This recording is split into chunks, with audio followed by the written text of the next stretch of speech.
Praise the Lord. கர்த்தருடைய பரிசுத்த நாமத்துக்கு மகிமை உண்டாவதாக. இன்றைய நாளுக்கான இறைவாக்கியம் தாவீதின் சங்கீத பாடல் 91 அதிகாரம் 1 உன்னதமானவரின் மறைவில் இருக்கிறவர் சர்வ வல்லருடைய நிழலில் தங்குவான். எனக்கு அருமையானவர்களே, இந்த தாவீதின் சங்கீதம் 91 ஒரு பாதுகாப்பின் சங்கீதம். இதில் பார்த்தீங்கன்னா எல்லாமே நம்மை வேடனுடைய கண்ணுக்கு பாதுகாப்பார்னு சொல்லியிருக்கோம் இல்லையா? கர்த்தரை நோக்கி, நீர் என் கோட்டை, என் தேவன், நான் நம்பியிருக்கிற கண்மலையுமாய், நான் நம்பியிருக்கிறவமானவர் சொல்லியிருக்கோம். கண்மலையானவர் கர்த்தர், இரவிலே பயங்கரத்துக்கும் பகலிலே பறக்கும் அம்புக்கும் எந்த ஒரு இதுவும் எங்களுக்கு நேரிடான்னு சொல்லி இது எல்லாமே பாதுகாப்பின் சங்கீதம். இந்த தாவீது அவ்வளோ அழகாக சொல்கிறாரு, உன்னதமானவரின் மறைவில் இருக்கிறவன் சர்வ வல்லருடைய நிழலில் தங்குவான். நாம் அவருடைய நிழலில் தங்கும்போது நாம் யார் நம்மை நெருக்கவோ இல்லை நம்மை கெட்சிக்கிற சிங்கம் போல பட்சிக்கிறவர்களாக இருந்தாலும் அவருடைய நிழலண்டில் நாம் போய் நிற்கும்போது நம்மை தொடுவதற்கு யாருமே இல்லை. ஏன்னு சொன்னால் அவர் சேட்டை இல்லை, நாம் இருக்கிறோம்.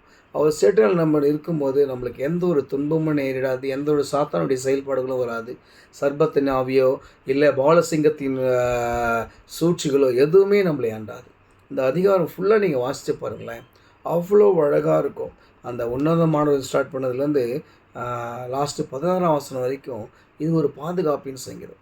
அழகாக சொல்லுவார், நீங்கள் உன் பக்கத்தில் 1000 பேரும் இந்த வலதுபத்தில் 10,000 பேர் விழுந்தாலும் அது ஒன்றே எனக்காது.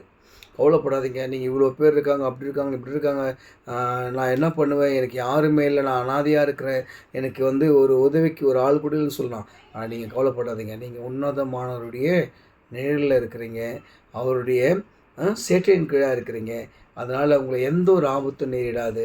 எப்பேற்பட்ட மனிதர்களாக இருந்தாலும், எப்பேற்பட்ட ஆவிகளாக இருந்தாலும், எப்பேற்பட்ட சாத்தானுடைய செயல்பாடுகளாக இருந்தாலும் அது உங்களை ஏணுங்காது. ஏன்னு சொன்னால் நீங்கள் உன்னதமானவருடைய நிழலில் இருக்கிறீங்க, சர்வவல்லருடைய நிழலில் இருக்கிறீங்க, அவருடைய சேட்டையின் கீழாக இருக்கிறீங்க.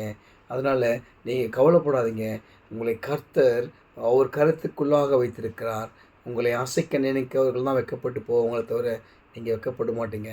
கர்த்தர் பெரிய காரியங்களை செய்வார். இந்த வேதத்தின் வசனத்தை வாசித்து தியானிங்க. கர்த்தர் உங்களை ஆசீர்வதிப்பாராக. ஆமென்.